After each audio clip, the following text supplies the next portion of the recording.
Hello everyone, जय हिंद, वंदे मातरम। रामबाण series के चौथे पार्ट में आप सभी का स्वागत है। इससे पहले इस सीरीज के 3 पार्ट आ चुके हैं, जिसमें हमारा जीएस, करंट अफेयर और स्टैटिक जीके का पूरा रिवीजन होगा। जो चीज़ें आप अभी तक पढ़ चुके हैं उनको हम क्वेश्चंस के माध्यम से रिवाइज करेंगे। तो ये चौथा पार्ट है। इस पार्ट को जो पहली बार देख रहे हो, इसे देखने से पहले, रामबाण सीरीज जो पहली बार देख रहे हो, इसे देखने से पहले, इस पार्ट को देखने से पहले जो पिछले 3 पार्ट हैं उनको ज़रूर देख लें, जो आपके काफ़ी ज़्यादा काम आएंगे और आपके लिए बहुत ज़्यादा हेल्पफुल होंगे किसी भी एग्ज़ाम के लिए। चलिए शुरू करते हैं हम पार्ट 4 को। इसमें आज का हमारा पहला क्वेश्चन है कि सेबी के वर्तमान अध्यक्ष कौन है। तो ध्यान रखिएगा, सेबी के वर्तमान अध्यक्ष की अगर हम बात करें, चेयरपर्सन की बात करें, तो बनाया गया है माधवीपुरी बुच को। यानी आप कह सकते हैं कि सेबी में अध्यक्ष नहीं, अध्यक्षा हैं। इनका नाम है माधवीपुरी बुच। इससे पहले अध्यक्ष अजय त्यागी हुआ करते थे। और आपके लिए मैं बता दूं, सेबी का फुल फॉर्म कभी आपसे पूछा जा सकता है एग्जाम में कि सेबी का फुल फॉर्म क्या है। तो ध्यान रखिएगा, सेबी का अगर कभी फुल फॉर्म पूछा जाता है तो आप सेबी का फुल फॉर्म लिखेंगे। मैं यहाँ पे इसको लिख देता हूँ।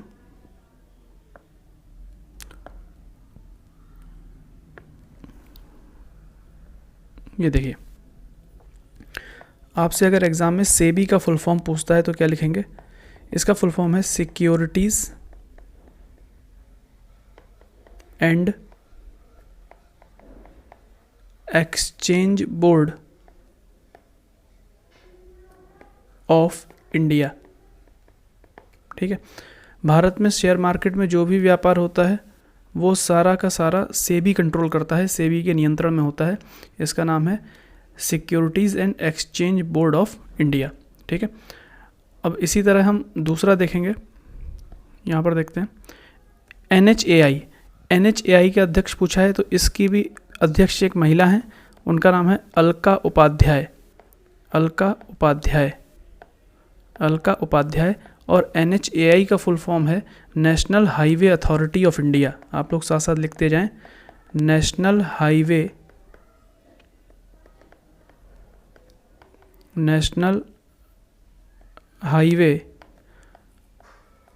Authority of India. ये फुल फॉर्म है NHAI का। देश में जो हाईवेज़, नेशनल हाईवेज़ बनते हैं, उन सबको बनाने का उत्तरदायित्व तो किसके पास है? NHAI के पास है। NHAI ये काम करता है। ठीक है, चलिए अब तीसरा हमारे पास है CBSE के अध्यक्ष की बात है यहाँ पे। तो इनका नाम है निधि छिब्बर। इनका नाम है निधि छिब्बर। ये CBSE की अध्यक्ष बनी है। अब देखिए, यहाँ पर हमने चाहे सेबी देखा, चाहे NHAI देखा, चाहे CBSE देखा, तीनों की अध्यक्ष महिला हैं। इसीलिए तीनों क्वेश्चन एग्जाम के लिए बहुत ज़्यादा इंपॉर्टेंट हैं। चलिए अगला क्वेश्चन है चौथा। भारत का सबसे लंबा बांध हीराकुंड, यहाँ पर नाम दे दिया है। पूछ रहा है कि किस नदी पर बना हुआ है। तो आपको ध्यान रखना है, भारत का सबसे जो लंबा बांध है हीराकुंड, वो महानदी पर बना हुआ है। नदी का नाम क्या है? महानदी। और यह बांध ओडिशा में है। कहाँ है? कौन से राज्य में है? ओडिशा राज्य में है। ये सवाल भी एग्जाम में कई बार आते हैं। अगला करंट अफेयर का क्वेश्चन फिर से है, केन्या के नए राष्ट्रपति कौन बने हैं। तो ध्यान रखिएगा, केन्या के नए राष्ट्रपति बने हैं William Ruto. William Ruto Kenya के नए राष्ट्रपति बने हैं। और केन्या की जो राजधानी है, अगर आपसे कभी राजधानी पूछता है तो केन्या की राजधानी है नैरोबी। क्या है? नैरोबी, ये केन्या की राजधानी है। और UNEP का जो हेडक्वार्टर है, यूनाइटेड नेशंस एनवायरनमेंट प्रोग्राम, संयुक्त राष्ट्र पर्यावरण कार्यक्रम का जो हेडक्वार्टर है, वो हेडक्वार्टर नैरोबी में ही है। ये इंपॉर्टेंट क्वेश्चन है, एनवायरनमेंट में ये सवाल आपसे पूछा जाता है। अगला, कोलंबिया के नए राष्ट्रपति कौन बने हैं। तो ध्यान रखिएगा, कोलंबिया के नए राष्ट्रपति बने हैं गुस्तावो पेट्रो। इनका नाम है गुस्तावो पेट्रो। और ये इसलिए इम्पोर्टेंट है क्योंकि गुस्तावो पेट्रो कोलंबिया के पहले वामपंथी नेता हैं जो राष्ट्रपति के पद पर पहुंचे हैं। यानी राष्ट्रपति के पद पर पहुंचने वाले कोलंबिया के पहले वामपंथी नेता कौन हैं? तो गुस्तावो पेट्रो। ठीक, अभी तक जो राष्ट्रपति हुआ करते थे वो दक्षिणपंथी थे। ठीक, दक्षिणपंथी होते थे या मध्यम मार्गी होते थे। ये पहले नेता हैं गुस्तावो पेट्रो जो वामपंथी हैं। आप वामपंथी का एक आसान मतलब कम्युनिस्ट पार्टी से लगा सकते हैं। ठीक है, कम्युनिस्ट पार्टी के लोग वामपंथी होते हैं। ये विचारधाराओं की बात है कि कौन राइटिस्ट है, कौन लेफ्टिस्ट है, इसको हम कभी बाद में डिस्कस करेंगे। पिछले वीडियोस में हम कभी इसको डिस्कस कर भी चुके हैं। ठीक है, चलिए अगला है उत्तर प्रदेश के चौथे टाइगर रिजर्व का नाम क्या है? ये क्वेश्चन पहले भी पिछले वीडियो में शायद आ चुका है, लेकिन फिर से हम देख लेते हैं क्योंकि मोस्ट इंपॉर्टेंट है। तो रानीपुर टाइगर रिजर्व, ये उत्तर प्रदेश का चौथा टाइगर रिजर्व है, रानीपुर टाइगर रिजर्व। ठीक है, और ये कहाँ है आपसे पूछा जाएगा? चित्रकूट में। रानीपुर टाइगर रिजर्व कहाँ है? चित्रकूट में। इससे 3 टाइगर रिजर्व थे, अब 4 हो गए हैं। तो 3 कौन कौन से थे? दुधवा, मैं पहले भी लिखा चुका हूँ, फिर से आप लोग लिख लीजिए। दुधवा टाइगर रिजर्व जो कि लखीमपुर खीरी में है, दूसरा पीलीभीत टाइगर रिजर्व जो पीलीभीत में है, और एक तीसरा था Amangarh tiger reserve, Amangarh tiger reserve जो बिजनौर में है, और चौथा बन गया है रानीपुर टाइगर रिजर्व जो चित्रकूट में है।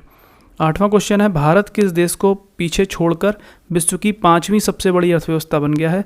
तो भारत पहले 6ठे नंबर पर था और अभी ब्रिटेन को पछाड़कर, अब ब्रिटेन 6 नंबर पे है, ब्रिटेन को पीछे छोड़कर भारत 5वें नंबर पर आ गया है।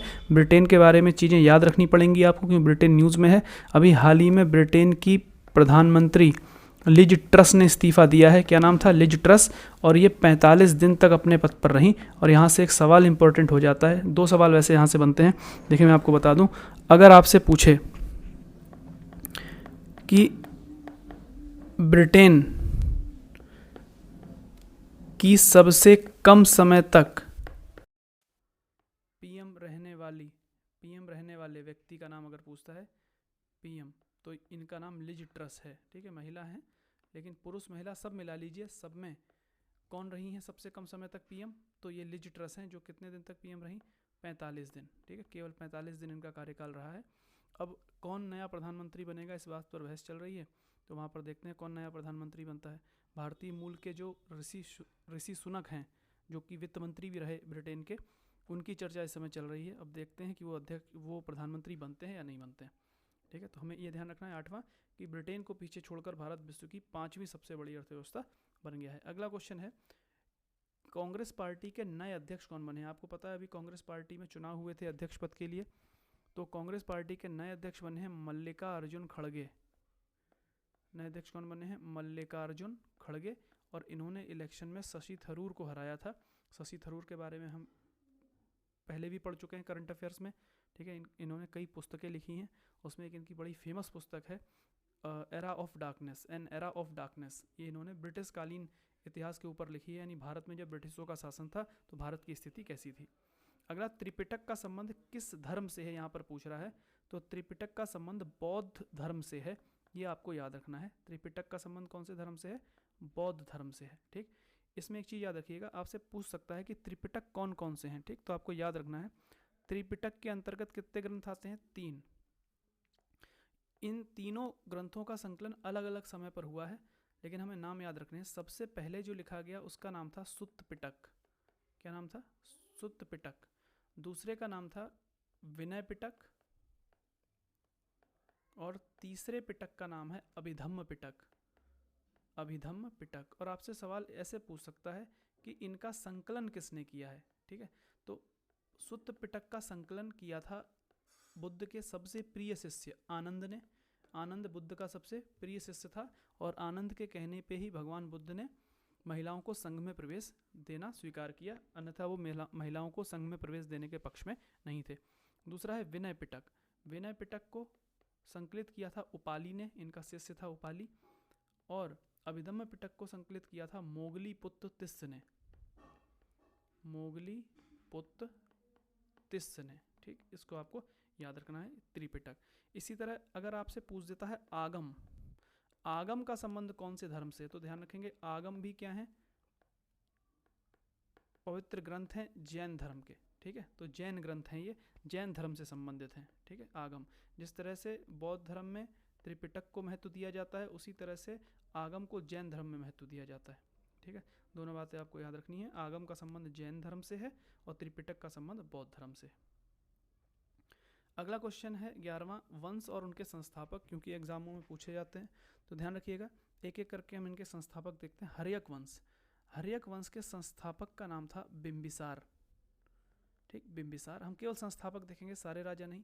इसके अलावा हर्यक वंश में बिंबिसार के बाद शासक उसका पुत्र हुआ अजातशत्रु। अजातशत्रु के बाद उसका पुत्र हुआ उदयन, और उदयन ने ही पाटलिपुत्र की स्थापना की थी। यह सवाल हम पिछले लेक्चर्स में अपने रामबाण सीरीज में ही पढ़ चुके हैं। उदयन ने ही पाटलिपुत्र की स्थापना की थी और पाटलिपुत्र को राजधानी बनाया था। तो हर्यक वंश का संस्थापक कौन? बिंबिसार। बिंबिसार के पुत्र अजातशत्रु ने बिंबिसार की हत्या कर दी और अजातशत्रु के पुत्र उदयन ने अजातशत्रु की हत्या कर दी। इसीलिए हर्यक वंश को एक और नाम से जाना जाता है, इसे पितृहंता वंश भी कहा जाता है। कौन सा वंश? पितृहंता वंश कहा जाता है, पिता की हत्या करने वाला। इसके अलावा अगला है नंद वंश। नंद वंश की स्थापना किसके द्वारा की गई? तो ध्यान रखिएगा, महापद्म नंद। महापद्म नंद, ठीक, महापद्म नंद, ये बहुत इंपॉर्टेंट राजा है महापद्म नंद। और महापद्म नंद के बारे में आपको एक चीज़ याद रखनी है कि महापद्म नंद को एक और नाम से जाना जाता है, ये नाम है नापित कुमार, क्योंकि माना जाता है कि महापद्म नंद नाई जाति का था और नाई को नापित कहते हैं, तो नापित कुमार के नाम से भी इसको जाना जाता है। इसके अलावा इसने शासक बनते ही अपने आसपास के क्षेत्र में सभी क्षत्रिय राजाओं का विनाश किया, इसीलिए महापद्म नंद को एक उपाधि दी जाती है जो आपको याद रखनी है। ये सवाल पूछा गया है एग्जाम में। महापद्म नंद को सर्वक्षत्रांतक कहा जाता है। सर्वक्षत्रांतक, सभी क्षत्रियों का विनाश करने वाला। महापद्म नंद कौन से वंश का संस्थापक है? तो आप कहेंगे महापद्म नंद नंद वंश का संस्थापक है। ये चीज़ आपको याद रखनी है, ठीक है। अगला है मौर्य वंश। मौर्य वंश का संस्थापक है चंद्रगुप्त मौर्य। चंद्रगुप्त मौर्य, ये नंद वंश के अंतिम शासक घनानंद की हत्या करने के बाद शासक बनता है चंद्रगुप्त मौर्य, चाणक्य की सहायता से, ठीक है। चाणक्य का वास्तविक नाम विष्णुगुप्त था। इन सब बातों को आप लिखते रहिए। अगला है शुंग वंश। इसका संस्थापक था पुष्यमित्र शुंग। क्या नाम था? पुष्यमित्र शुंग। पुष्यमित्र शुंग। और पुष्यमित्र शुंग ने शुंग वंश की स्थापना की, और इसी शुंग वंश में पुष्यमित्र के समय इनके समकालीन थे पतंजलि, जिन्होंने महाभाष्य की रचना की है। और पतंजलि ने ही पुष्यमित्र शुंग द्वारा करवाए गए 2 अश्वमेध यज्ञों में पुरोहित का काम किया था। तो पतंजलि किसके समकालीन थे? पुष्यमित्र शुंग के, ठीक है। अगला है कण्व वंश। कण्व वंश की स्थापना की थी वासुदेव कण्व ने। वासुदेव कण्व ने। इसके अलावा सातवाहन वंश की स्थापना सिमुक के द्वारा की गई। सिमुक, ठीक, सिमुक के द्वारा की गई। और आपसे अगर सवाल यहाँ पर पूछेगा तो एक इंपॉर्टेंट सवाल आप ध्यान रखिएगा, पूछेगा सातवाहन वंश का सबसे महान शासक कौन हुआ ना, सबसे प्रतापी शासक। सातवाहन वंश का सबसे प्रतापी शासक, तो आपको नाम याद रखना है गौतमी पुत्र सातकर्णी। क्या नाम था? गौतमी पुत्र सातकर्णी।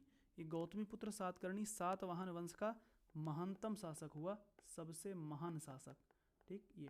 लेकिन संस्थापक कौन है? तो सिमुक। संस्थापक कौन है? सिमुक। और सातवाहनों ने ही, इनके बारे में याद रखना, सातवाहन शासकों ने ही सामंती व्यवस्था की शुरुआत की थी। कौन सी व्यवस्था? सामंती व्यवस्था की शुरुआत इन्होंने ही की। इसके अलावा इन्होंने सीसे के सिक्के चलवाए। सीसे के सिक्के और पोटीन के सिक्के। आप सीसे के सिक्के लिखें, ज़्यादा इंपॉर्टेंट है। तो सामंती सातिके, सा से सातवाहन, सा से सामंती, सा से सीसा। सातवाहनों ने सामंती व्यवस्था की शुरुआत की है और सीसे के सिक्के चलवाए हैं, ठीक, ये आपको याद रखना है। अगला क्वेश्चन है कुषाण वंश की स्थापना। तो इस वंश का संस्थापक है कुजुल कडफिसिस या कुजुल कडफिस, एक ही बात है, कुजुल कडफिस। और इस कुषाण वंश का सबसे महान शासक हुआ कनिष्क, जिसने चौथी बौद्ध संगीति भी करवाई थी। हालांकि बौद्ध संगीति को हम आगे पढ़ेंगे, लेकिन अभी ध्यान रखिएगा आप, चौथी बौद्ध संगीति का आयोजन कश्मीर के कुंडलवन में कनिष्क ने करवाया था, ठीक है। अगला है गुप्त वंश का संस्थापक श्रीगुप्त है। श्रीगुप्त। लेकिन कभी आपसे एग्जाम में पूछे कि गुप्त वंश का वास्तविक संस्थापक कौन है, गुप्त वंश का वास्तविक संस्थापक अगर आपसे पूछता है तो आप कहेंगे गुप्त वंश का वास्तविक संस्थापक है चंद्रगुप्त प्रथम, ठीक, चंद्रगुप्त प्रथम। ये चंद्रगुप्त प्रथम चंद्रगुप्त मौर्य नहीं है, ध्यान रखिएगा, क्योंकि मौर्य वंश तो काफ़ी पहले आ चुका है, गुप्त वंश काफ़ी बाद में आया। तो चंद्रगुप्त प्रथम ये 319 ईस्वी में शासक बनता है और गुप्त संवत की स्थापना करता है। गुप्त संवत किसने चलाया? तो चंद्रगुप्त प्रथम ने। दूसरा ध्यान रखना है, इसी ने राजा रानी के सिक्के भी चलवाए थे। राजा रानी के सिक्के किसने चलवाए? तो राजा रानी के सिक्के चलवाए थे चंद्रगुप्त प्रथम ने। और इसी चंद्रगुप्त प्रथम का पुत्र था समुद्रगुप्त। समुद्रगुप्त गुप्त वंश का सबसे प्रतापी शासक हुआ समुद्रगुप्त। और इसी ने एक लेख लिखवाया था प्रयाग प्रशस्ति। कौन सा लेख लिखवाया था? प्रयाग प्रशस्ति, और उसको लिखा था हरिशेन ने। हरिशेन इसका दरबारी कवि था समुद्रगुप्त का, ठीक है, हरिशेन ने लिखा था। जितनी बातें मैंने बोली हैं सब आपको नोट करनी है, ध्यान रखिए, तब आपके पास अच्छे खासे नोट्स हो जाएंगे और एग्जाम में उनसे खूब क्वेश्चन आएंगे। अगला है चोल वंश। तो ये भी मैंने आपको पढ़ाया है कि चोल वंश की स्थापना किसने की थी? विजयालय। किसने की थी? विजयालय, ठीक, विजयालय। अगला है पल्लव वंश। तो पल्लव वंश की स्थापना की थी सिंह विष्णु ने। पल्लव वंश की स्थापना किसने की थी? सिंह विष्णु ने। और सिंह विष्णु की एक उपाधि है, ध्यान रखिएगा, सिंह विष्णु को अवनी सिंह के नाम से जाना जाता है। इसके आगे लिख लीजिएगा अवनी सिंह। सिंह विष्णु को अवनी सिंह के नाम से जाना जाता है। अवनी माने पृथ्वी, सिंह माने शेर, तो पृथ्वी का शेर अवनी सिंह के नाम से जाना जाता है। और सिंह विष्णु वैष्णव धर्म का अनुयायी था, ठीक है, वैष्णव, इसके नाम में विष्णु है तो वैष्णव धर्म का अनुयायी था। अगला है राष्ट्रकूट वंश, ठीक, इस पर मोस्ट इंपॉर्टेंट लगा लीजिए, इस पर और चोल पर, ये दो मोस्ट इंपॉर्टेंट है। राष्ट्रकूट वंश का संस्थापक कौन है? तो आपको ध्यान रखना है, राष्ट्रकूट वंश की स्थापना दंती दुर्ग के द्वारा की गई थी। किसने की थी? दंती दुर्ग ने। इसके बाद है वंश का संस्थापक था गोपाल। और आपसे अगर पूछा जाए कि निम्नलिखित में से किस शासक को जनता के द्वारा चुना गया था, तो आप कहेंगे गोपाल, पाल वंश का शासक गोपाल। अगला है प्रतिहार वंश। तो प्रतिहार वंश का संस्थापक है नागभट्ट प्रथम। क्या नाम है? नागभट्ट प्रथम, ठीक है। ये लास्ट के जो तीन वंश आपको दिख रहे हैं, राष्ट्रकूट, पाल और प्रतिहार, ये आपको तीनों याद रखने पड़ेंगे। देखिए क्यों, इनका एक बार जिक्र और आएगा, देखो कैसे आएगा, मैं आपको बता देता हूँ। देखिए राष्ट्रकूट, पाल और प्रतिहार। देखिए जब हर्षवर्धन की मृत्यु हो जाती है, आपने हर्षवर्धन का नाम सुना होगा, हर्षवर्धन कन्नौज का शासक था। कहाँ का? कन्नौज का। जब हर्षवर्धन की मृत्यु होती है, यानी लगभग 647 ईस्वी में हर्षवर्धन की मृत्यु होती है, तो हर्षवर्धन की मृत्यु के बाद कन्नौज खाली हो जाता है, ठीक, कन्नौज में कोई शक्तिशाली राजा रहता नहीं है, तो कन्नौज पर तीन तरफ से हमले होते हैं, तीन लोग हमले करते हैं, तीन वंश। इसको ही कन्नौज के लिए किया गया त्रिपक्षीय संघर्ष कहते हैं, ठीक। इधर से हमला करते हैं बंगाल से पाल वंश के शासक, इधर पश्चिम से हमला करते हैं प्रतिहार वंश के शासक गुजरात से, गुजरात और राजस्थान में इनका राज्य था, और दक्षिण से हमला करते हैं राष्ट्रकूट वंश के शासक, ठीक। तो आपसे सवाल पूछा जाएगा कन्नौज के लिए हुए त्रिपक्षीय संघर्ष में निम्नलिखित में से किन शासकों ने भाग लिया था, तो आप कहेंगे पाल वंश के शासकों ने, राष्ट्रकूट वंश के शासकों ने और प्रतिहार वंश के शासकों ने। और यही लास्ट में हमने तीन लिख रखे हैं, ये देखिए, राष्ट्रकूट, पाल और प्रतिहार, ठीक। अगला 12वां क्वेश्चन है, एलोरा के कैलाश मंदिर का निर्माण किस शासक के द्वारा करवाया गया था? इसको मैं मिटा देता हूँ, ठीक। देखिए एलोरा के कैलाश मंदिर का निर्माण किस शासक द्वारा करवाया गया? तो ध्यान रखिएगा, एलोरा के कैलाश मंदिर का निर्माण राष्ट्रकूट वंश के शासक ने करवाया था। कौन से वंश के? राष्ट्रकूट वंश के शासक। अब आपसे नाम पूछेगा तो राष्ट्रकूट वंश के शासक का नाम है कृष्ण प्रथम। क्या नाम है? कृष्ण प्रथम। और दंती दुर्ग इसका संस्थापक है, राष्ट्रकूट वंश का भी आपने देखिए ये पढ़ा, दंती दुर्ग राष्ट्रकूट वंश का संस्थापक है। दंती दुर्ग के बाद अगला शासक बनता है कृष्ण प्रथम, और ये कृष्ण प्रथम ने ही एलोरा में कैलाश मंदिर का निर्माण करवाया था। और आपसे पूछे एलोरा कहाँ है, तो आप कहोगे एलोरा महाराष्ट्र में है। अजंता एलोरा दोनों कहाँ हैं? महाराष्ट्र में। और महाराष्ट्र के कौन से जिले में? औरंगाबाद। और इसी औरंगाबाद जिले का नाम बदलकर क्या कर दिया गया है? संभाजी नगर। तो ध्यान रखिएगा, अब आप कहेंगे अजंता एलोरा की गुफाएं महाराष्ट्र के संभाजी नगर जिले में हैं, ठीक है। औरंगाबाद का नाम बदलकर संभाजी नगर हो गया है, तो एलोरा की गुफाएं यहाँ हैं। इसके बारे में आपको एलोरा के बारे में एक बात और ध्यान रखनी है कि ये एक चट्टान को, पूरे पहाड़ को काट कर बनाया गया है, ठीक है। कोई सीमेंट, सरिया इत्यादि इसमें यूज़ नहीं हुआ है। इस मंदिर को बनाने में पूरी तरह से हाथ की कारीगरी है, जो उस समय के शिल्पकार थे उनकी। एक चट्टान को काट कर पूरा मंदिर तैयार किया गया है। अगला एक पुस्तक है कविराज मार्ग, की रचना किसने की थी? तो आपको ध्यान रखना है, कविराज मार्ग पुस्तक की रचना की थी अमोघ वर्ष ने। शासक का नाम है अमोघ वर्ष, और ये राष्ट्रकूट वंश का शासक है। कौन से वंश का? राष्ट्रकूट वंश का सबसे महान शासक अगर आपसे पूछा जाएगा तो आप कहेंगे अमोघ वर्ष, ठीक है। और अमोघ वर्ष ने ही पुस्तक लिखी थी कविराज मार्ग। कौन सी भाषा में लिखी थी? तो कन्नड़ भाषा में, ठीक, कन्नड़। अगला है तमिल साहित्य के त्रिरत्नों के नाम लिखिए। तो तमिल साहित्य के 3 कवियों को त्रिरत्न कहा जाता है। ये 3 कवि कौन हैं? सबसे नंबर 1 का नाम है कंबन। तमिल साहित्य के त्रिरत्नों में पहले कौन है? कंबन। दूसरे का नाम है ओटकुट्टन या ओटकुट्टवन। और तीसरे जो हैं उनका नाम है पुगालेंदी। क्या नाम है? पुगालेंदी। ये 3 तमिल साहित्य के त्रिरत्न हैं। तो यहाँ से भी आपसे सवाल आ सकता है, तो इसको भी नोट कर लें। पुगालेंदी, कंबन, ओटकुट्टवन और पुगालेंदी। अगला है, किस चोल शासक ने गंगैकोंड की उपाधि धारण की थी? तो इस क्वेश्चन पर मोस्ट इंपॉर्टेंट लगाइए, क्योंकि ये चोल वंश के शासक की बात आपसे पूछ रहा है। और गंगैकोंड की उपाधि जिसने धारण की थी उसका नाम था राजेंद्र चोल प्रथम। राजेंद्र चोल प्रथम। इसके बारे में आपको एक बात और ध्यान रखनी है, राजेंद्र चोल प्रथम ही वह शासक है जिसने श्रीलंका पर पूरी तरह से अधिकार कर लिया था। श्रीलंका पर पूर्ण अधिकार करने वाला शासक कौन? राजेंद्र चोल प्रथम। इसने बंगाल पर भी हमला किया था और गंगा का जल बंगाल से भरकर कहाँ ले गया था? अपने यहाँ। ठीक है, पूरा जल उठाकर नहीं ले गया, मतलब थोड़ा जल ले गया, क्योंकि वहाँ पे उसको तालाबों का निर्माण करवाना था। तो वहाँ पर उसने एक तालाब भी बनवाया, चोल गंगम तालाब। ठीक है, उसे चोलों की गंगा कहते हैं। तो राजेंद्र प्रथम ये रहा। ठीक, इंपॉर्टेंट है, ध्यान रखिएगा। चलिए अगले क्वेश्चन पे हम बढ़ते हैं आज के। अगला क्वेश्चन है हमारा, कोटोपैक्सी ज्वालामुखी पर्वत किस देश में है? तो ये बहुत इंपॉर्टेंट क्वेश्चन है, पिछली साल ये टीईटी के एग्जाम में भी आया था। तो कोटोपैक्सी ज्वालामुखी पर्वत इक्वाडोर में है। कहाँ है? इक्वाडोर। ये दक्षिण अमेरिका महाद्वीप का एक देश है इक्वाडोर, ये आपको ध्यान रखना है। ठीक है, दक्षिण अमेरिका महाद्वीप में है इक्वाडोर। कोटोपैक्सी इक्वाडोर में है। इसके बाद, भूमध्य सागर का प्रकाश स्तंभ किस ज्वालामुखी को कहते हैं? तो ध्यान रखिएगा, स्ट्राम्बोली। क्या नाम है? स्ट्राम्बोली।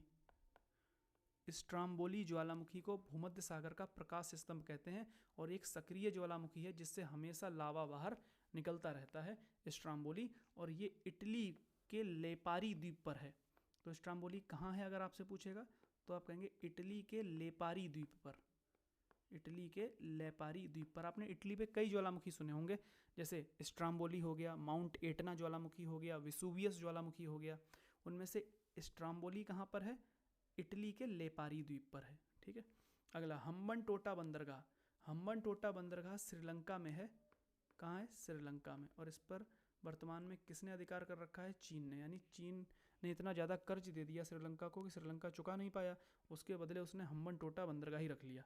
ठीक है, अगला है लद्दाख के। इंपॉर्टेंट क्वेश्चन लगाइए इस पर, ये करंट अफेयर का क्वेश्चन है।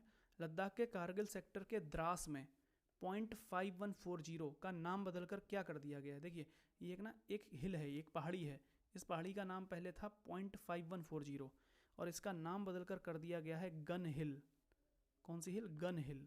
GUN, गन माने बंदूक, गन हिल कर दिया गया है। तो .5140 का नाम बदलकर क्या कर दिया गया है? गन हिल कर दिया गया है। इतना आपको याद रखना है। कहाँ है ये? द्रास में। द्रास कहाँ है? लद्दाख के कारगिल सेक्टर में। ठीक है, कारगिल। अब ध्यान रखिएगा, लद्दाख में अब 2 जिले हो गए हैं। ठीक है, लद्दाख एक केंद्र शासित प्रदेश है और यहाँ पर 2 जिले हैं, एक लेह और एक कारगिल। ये 2 जिले बन गए हैं। पहले लेह नाम का जिला था केवल, अब लेह और कारगिल नाम के 2 जिले हैं लद्दाख में।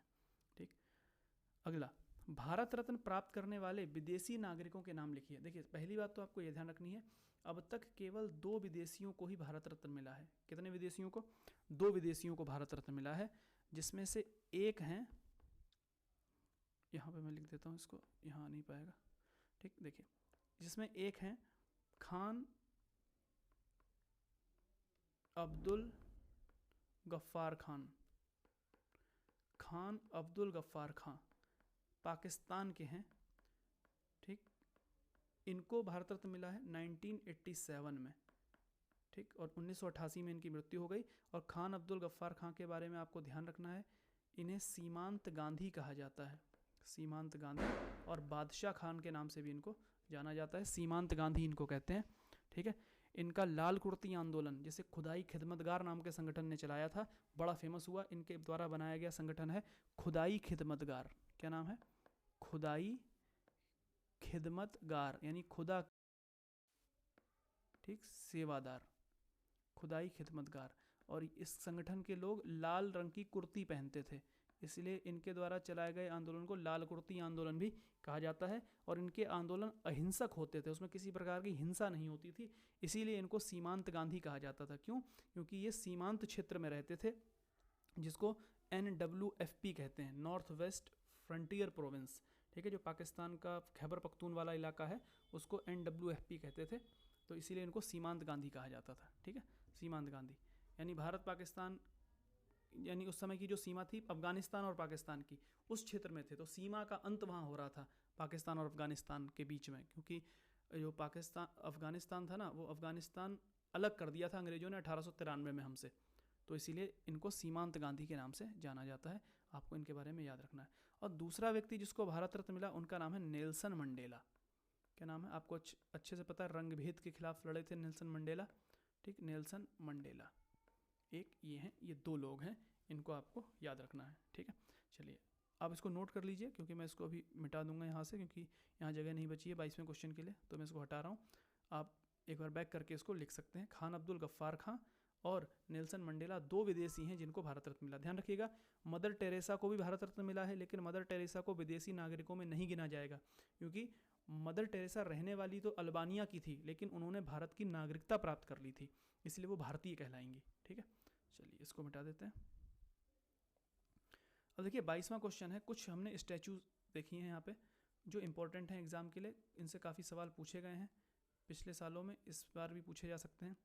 जैसे स्टैचू ऑफ यूनिटी किसकी मूर्ति है? तो आप कहेंगे सरदार पटेल की मूर्ति है, और ये दुनिया की सबसे ऊंची मूर्ति है। लगभग इसकी ऊंचाई 182 मीटर के आसपास है, 182 मीटर, और ये गुजरात में है। कहाँ है? गुजरात में। ठीक है, गुजरात के केवड़िया में।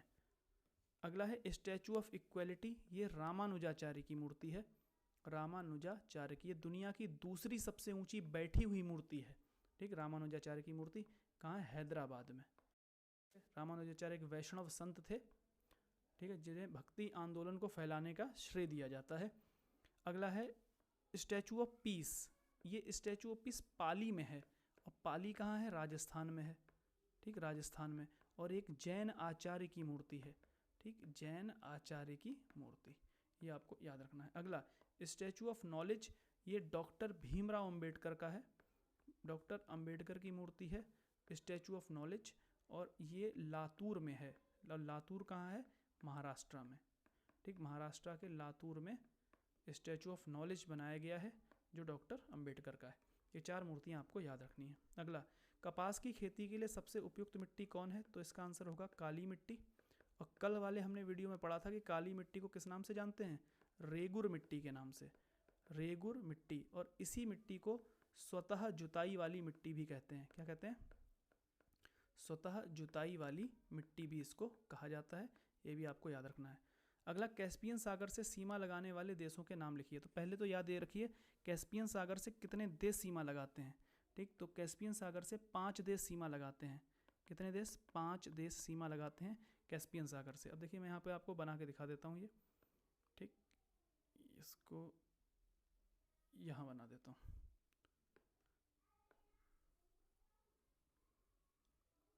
देखिए कौन कौन से वो 5 देश हैं। हालांकि हम नाम वैसे भी लिख सकते थे, लेकिन वैसे नाम लिखूंगा वो आपको लंबे समय तक याद रहेंगे नहीं। एक बार हम यहाँ पर इसको बना के देख लेते हैं। ठीक, देखिए ये कैस्पियन सागर झील है। जब आप मैप में इसको देखेंगे तो आपको इसका आकार ऐसा दिखेगा। ये कैस्पियन सागर झील है, ये दुनिया की सबसे बड़ी झील है। आपसे क्या दुनिया की सबसे बड़ी झील कौन सी है? तो आप कहेंगे कैस्पियन सागर है दुनिया की सबसे बड़ी झील, कैस्पियन सागर। और दुनिया की सबसे बड़ी खारे पानी की झील भी कौन सी है? तो कैस्पियन सागर। तो कैस्पियन सागर में जो पानी है वो कैसा है? खारा है। अब देखिए ये 5 देशों से सीमा बनाती है। कौन कौन से हैं? इस तरफ है ईरान, इस तरफ ईरान, ईरान के इधर यहाँ पर अजरबैजान। कौन सा देश है? अजरबैजान। इस तरफ से सीमा बनाता है रूस, यहाँ पर सीमा बनाता है कजाकिस्तान। कौन सा? Kazakhstan, Kazakhstan. एक मिनट, इसको गलत हो गया ये, कजाकिस्तान। ठीक, कजाकिस्तान। कजाकिस्तान के बाद सीमा तुर्कमेनिस्तान। कौन सा? तुर्कमेनिस्तान। तो ये 5 देश हैं जो कैस्पियन सागर से सीमा लगाते हैं। आप देख सकते हैं यहाँ से शुरू करेंगे, ईरान, अजरबैजान, रूस, कजाकिस्तान और तुर्कमेनिस्तान। ये सीमा लगाते हैं कैस्पियन सागर से। ये 5 देश हैं, आपको यहीं पे 5 देश लिख लेने हैं। पॉज कर लीजिए और इन 5 देशों को लिख लीजिए। ईरान, अजरबैजान, रूस, कजाकिस्तान और तुर्कमेनिस्तान कैस्पियन सागर से सीमा बनाते हैं। ठीक है। अगला 25वां है देश और उनके राष्ट्रीय खेलों के नाम आपको यहाँ पर लिखने हैं। तो देखिए इंपॉर्टेंट है एग्जाम के लिए, तो इसलिए याद रखने पड़ेंगे आपको। अमेरिका का राष्ट्रीय खेल है बेसबॉल। कौन सा है? बेसबॉल। और बेसबॉल में खिलाड़ियों की संख्या होती है 9। ठीक। अगला है चीन। चीन का है टेबल टेनिस। राष्ट्रीय खेल क्या है? Table tennis. और टेबल टेनिस में एक खिलाड़ी भी हो सकता है, एक टीम में 2 भी हो सकते हैं। जापान का राष्ट्रीय खेल है सूमो रेसलिंग या फिर जूडो। जूडो भी यहाँ का राष्ट्रीय खेल है। और एक है सूमो रेसलिंग, ये भी इसका राष्ट्रीय खेल माना जाता है। तो जो ऑप्शन में होगा आप वो लगा दें। ठीक है। जूडो को ध्यान रखिएगा, जूडो ऑप्शन में आ सकता है। सूमो रेसलिंग, वो मोटे मोटे पहलवान लड़ते हैं, आपने देखा होगा, वो भी वहाँ का राष्ट्रीय खेल है, सूमो रेसलिंग। अगला है नेपाल। तो नेपाल का राष्ट्रीय खेल 2017 तक हुआ करता था दांडी बियो। क्या होता था? दांडी बियो। लेकिन 2017 में नेपाल ने अपना राष्ट्रीय खेल बना लिया है वॉलीबॉल को। किसको? वॉलीबॉल। अब नेपाल का राष्ट्रीय खेल क्या है? वॉलीबॉल है। श्रीलंका का राष्ट्रीय खेल भी क्या है? वॉलीबॉल है। ठीक, वॉलीबॉल। नेपाल श्रीलंका दोनों का वॉलीबॉल है। अगला है कनाडा। तो कनाडा का जो राष्ट्रीय खेल है वो है आइस हॉकी। क्या है? Ice hockey. Ice hockey Canada का राष्ट्रीय खेल है, ये ध्यान रखिएगा आप लोग। आइस हॉकी कनाडा का राष्ट्रीय खेल है। एक मिनट, आइस हॉकी। ठीक, कनाडा का राष्ट्रीय खेल। स्पेन का राष्ट्रीय खेल है बुल फाइटिंग। जो आपने देखे होंगे बैल, वो सांडों का जो लड़ाई करवाते हैं वो लोग, जो बुल, एक मैदान में सांड होता है और कुछ लोग होते हैं और सांड उनके पीछे भागता है, उसको कहते हैं बुल फाइटिंग। ये वहाँ का राष्ट्रीय खेल है, बुल फाइटिंग। अगला फ्रांस का है फुटबॉल। फ्रांस का राष्ट्रीय खेल क्या है? फुटबॉल। पाकिस्तान का राष्ट्रीय खेल हॉकी है। और इंडोनेशिया का राष्ट्रीय खेल है बैडमिंटन। बैडमिंटन। ठीक है। अभी आपने थॉमस कप के बारे में सुना होगा, इंडिया ने इस साल थॉमस कप जीता है। थॉमस कप का संबंध बैडमिंटन से ही है। और इंडोनेशिया थॉमस कप का लगातार 14 बार चैंपियन रहा और इंडिया ने इंडोनेशिया को हराकर ही थॉमस कप जीता है। इंडोनेशिया कितनी बार चैंपियन रहा? 14 बार, 14 टाइम्स। तो इंडिया ने उसको हरा के जीता, तो इसलिए थॉमस कप भी इंपॉर्टेंट है, ध्यान रखिएगा। थॉमस कप का संबंध किससे है? बैडमिंटन से। अगला ईरान का जो राष्ट्रीय खेल है वो है कुश्ती यानी रेसलिंग। कुश्ती ईरान का राष्ट्रीय खेल है। अफगानिस्तान का राष्ट्रीय खेल है बुजकशी। कौन सा है? बुजकशी। ठीक है। बुजकशी में घोड़े पे कई लोग होते हैं और बीच में एक बकरी या बकरा जो भी होता है उसको उठाकर एक गोल से दूसरे गोल पर डालना होता है। ठीक है। ऐसा खेलते हैं, भयंकर खेल खेलते हैं वो लोग। ठीक है। इतने इसलिए खतरनाक होते हैं। रॉकेट लॉन्चर कंधे पे रख के चला देते हैं। सोचो, रॉकेट लॉन्चर कंधे पे रख कर रॉकेट लगाया, उड़ा दिया। ठीक है। हम लोगों को लॉन्चर लगाने की ज़रूरत पड़ती है, वो कंधे का इस्तेमाल करके दुनिया उड़ा रहे हैं। ठीक है। अगला बांग्लादेश का राष्ट्रीय खेल है कबड्डी। कौन सा? कबड्डी। ठीक है। अच्छा, भारत का राष्ट्रीय खेल क्या है? ध्यान रखिएगा, घोषित रूप से भारत का कोई भी ऑफिशियली कोई भी राष्ट्रीय खेल नहीं है, लेकिन हम हॉकी को मान लेते हैं। ठीक है। वैसे भारत का कोई भी राष्ट्रीय खेल नहीं है, ध्यान रखिएगा, ऑफिशियली, औपचारिक रूप से। ठीक है। कोई राष्ट्रीय खेल भारत ने अपना घोषित नहीं किया। ना ही भारत का कोई राष्ट्रीय खेल है, ना ही भारत की कोई राष्ट्रभाषा है, और ना ही भारत का कोई राष्ट्रपिता है। ठीक, ऑफिशियली। ये बस सम्मान के रूप में हम कहते हैं गांधी जी राष्ट्रपिता हैं, सम्मान के रूप में हम कह देते हैं हिंदी हमारी राष्ट्रभाषा। ऐसा नहीं है, भारत सरकार ने ऐसा कहीं भी कुछ नहीं कह रखा है। ठीक है, इसको याद रखिएगा। अगला भूटान।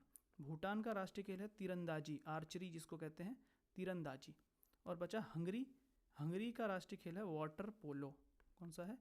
Water polo. और वाटर पोलो में 7 खिलाड़ी होते हैं। कितने खिलाड़ी होते हैं? 7 खिलाड़ी। ठीक है। चलिए, वॉलीबॉल में कितने खिलाड़ी होते हैं? वॉलीबॉल तो हम लोग यहाँ पे भूल गए। तो वॉलीबॉल में 6 खिलाड़ी होते हैं, एक टीम में 6 खिलाड़ी होते हैं। ठीक है। चलिए, फुटबॉल में कितने होते हैं? 11। हॉकी में कितने होते हैं? 11। बैडमिंटन में कितने? 1 भी हो सकता है और 2 भी हो सकते हैं। ठीक है। कुश्ती में तो 1 ही खिलाड़ी होता है, एक टीम से 1 ही। ठीक है। इसके कबड्डी में कितने होते हैं? कबड्डी में 7 खिलाड़ी होते हैं। ठीक। तीरंदाजी में वही, कितनी की भी टीम बन सकती है, 1, 2, 3, जो भी चाहो। अगला है कैबिनेट मिशन के अनुसार संविधान सभा में सदस्यों की संख्या कितनी तय की गई थी? तो कैबिनेट मिशन ने सदस्यों की संख्या संविधान सभा में 389 तय की थी, जो 15 अगस्त 1947 के बाद कितनी हो गई थी भारत में? 299। क्योंकि बाकी सीटें कहाँ चली गई, पाकिस्तान में। लेकिन शुरुआत में कितनी की थी, तो 389। और कैबिनेट मिशन कब आया था भारत, कब गठन हुआ था, 1946 में, 1946 में। ठीक है, ये आपको ध्यान रखना है। और कैबिनेट मिशन में कितने सदस्य थे, तो आप कहेंगे कैबिनेट मिशन में 3 सदस्य थे। ठीक है, कौन कौन थे 3 सदस्य, सर पैट्रिक लॉरेंस, दूसरे स्टैनफोर्ड क्रिप्स, और तीसरा AB अलेक्जेंडर। ठीक है, अगला देखिए, अंतिम क्वेश्चन है आज का। घटना और वर्ष, संथाल विद्रोह किस वर्ष हुआ, तो आपको ध्यान रखना है 1856 में। ये सारे मैंने इंपॉर्टेंट लिखे हैं, बिल्कुल रट लेने हैं आपको। मुंडा विद्रोह हुआ, ऐसा पढ़ाए हुए हैं आपको क्लास में। मुंडा विद्रोह 1899 में शुरू हुआ और 1900 तक चला, तो 1899 से 1900। ठीक है, 1899 में ये 25 दिसंबर को शुरू हुआ था। ठीक है, 1900 आगे तक बढ़ा ये। और इस विद्रोह का नेतृत्व किया था भगवान बिरसा मुंडा ने, आदिवासी उनको भगवान मानते हैं, भगवान बिरसा मुंडा ने। और इस विद्रोह का नेतृत्व किया था सिद्धू और कानू ने। ठीक, हालांकि नहीं आपसे पूछेगा, लेकिन तब भी आप ध्यान रखें। अगला मोपला विद्रोह हुआ 1921 में, और ये कहाँ हुआ, मालाबार तट पर। मालाबार, और मालाबार कहाँ है आपको मालूम होना चाहिए, केरल में। ठीक, मालाबार तट पर हुआ। प्लासी का युद्ध 23 जून, तारीख याद रखनी है, 23 जून 1757 को हुआ। बक्सर का युद्ध 22 अक्टूबर सन 1764 को हुआ। पानीपत का प्रथम युद्ध यहाँ आपसे पूछ रहा है, तो आप ध्यान रखिएगा, पानीपत का प्रथम युद्ध बाबर ने लड़ा था इब्राहिम लोदी से 1526 में। ठीक, ये हुआ था बाबर वर्सेस इब्राहिम लोदी। इब्राहिम लोदी लोदी वंश का अंतिम शासक था, इब्राहिम लोदी के मध्य। पानीपत का दूसरा युद्ध 1556 में हुआ, अकबर और हेमू विक्रमादित्य के मध्य, जिसमें अकबर जीता, और बाबर इब्राहिम लोदी वाले में बाबर जीता, बाबर यहाँ अकबर जीता। तीसरा युद्ध हुआ 1761 मराठों के बीच में और अफगानों के बीच में, मराठा वर्सेस अफगान। अफगानों का नेतृत्व कौन कर रहा था, अहमद शाह अब्दाली। इसमें मराठे हार गए थे और अफगानी जीत गए थे 1761 में। तो ये पानीपत के ना तीनों युद्ध आपको याद रखने हैं, ये मोस्ट इंपॉर्टेंट हैं, पूछे जाते हैं। अगला मार्ले मिंटो सुधार कब आया, तो आप कहेंगे 1909 में। और इसी मार्ले मिंटो सुधार में मुसलमानों के लिए पृथक निर्वाचन लाया गया। किसके लिए पृथक निर्वाचन, मुसलमानों के लिए पृथक निर्वाचन। पृथक निर्वाचन का मतलब क्या होता है, समझ लीजिए। पृथक निर्वाचन का मतलब जिस सीट पर मुसलमान खड़ा है वहाँ पर मुसलमान को मुसलमान ही वोट दे सकता है, अन्य लोग वोट नहीं देंगे, और जीत हार भी उसी वोट के आधार पर तय होगी। ठीक है, मुसलमानों ने कितने प्रतिशत ने वोट दिया, इस आधार पर जीत हार तय हो जाती है। इसे पृथक निर्वाचन कहते हैं। तो 1909 में भारत में पहली बार पृथक निर्वाचन आया। ठीक है, इसीलिए मिंटो, इसमें मार्ले एक मिंटो, मिंटो उस समय भारत का वायसराय था, इसलिए जो मिंटो है उसे सांप्रदायिक प्रतिनिधित्व का पिता कहते हैं। ठीक है, कम्युनल रिप्रेजेंटेशन का father, father of communal representation in India कौन है, Minto, father of communal representation, सांप्रदायिक प्रतिनिधित्व का पिता किसे कहा जाता है भारत में, मिंटो को, लॉर्ड मिंटो को। ठीक है, इसके बाद अगला है मॉन्टेग्यू चेम्सफोर्ड सुधार। ठीक इसके 10 साल बाद आया 1919 में। उस समय वायसराय कौन थे, चेम्सफोर्ड। ठीक है, चेम्सफोर्ड 1919। अगला है ब्लैक होल त्रासदी। तो ये ब्लैक होल त्रासदी का संबंध ना प्लासी के युद्ध से होता है। कैसे, 20 जून 1756 को सिराजुद्दौला ने लगभग 146 अंग्रेजों को पकड़कर एक छोटी सी कोठरी में बंद करवा दिया फोर्ट विलियम में।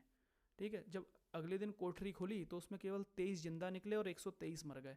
इस घटना को ब्लैक होल त्रासदी या काल कोठरी की घटना कहते हैं। तारीख पूछी जाती है कब हुई थी, आप कहेंगे 20 जून 1756 को हुई थी। आज के हमारे ये क्वेश्चंस थे। आप बताइएगा आपको वीडियो कैसा लगा, और आगे यही वीडियो लगातार आते रहेंगे। आपके करंट अफेयर, आपकी जीएस, आपका स्टैटिक पोर्शन जो आपने पढ़ रखा है सारा आपका रिवाइज होता जाएगा। तो इसको डेली देखिए, नहीं भी घर पे पढ़ पाते हैं तो कोई बात नहीं है। ठीक है, चलिए, थैंक यू वेरी मच। जय हिंद, वंदे मातरम।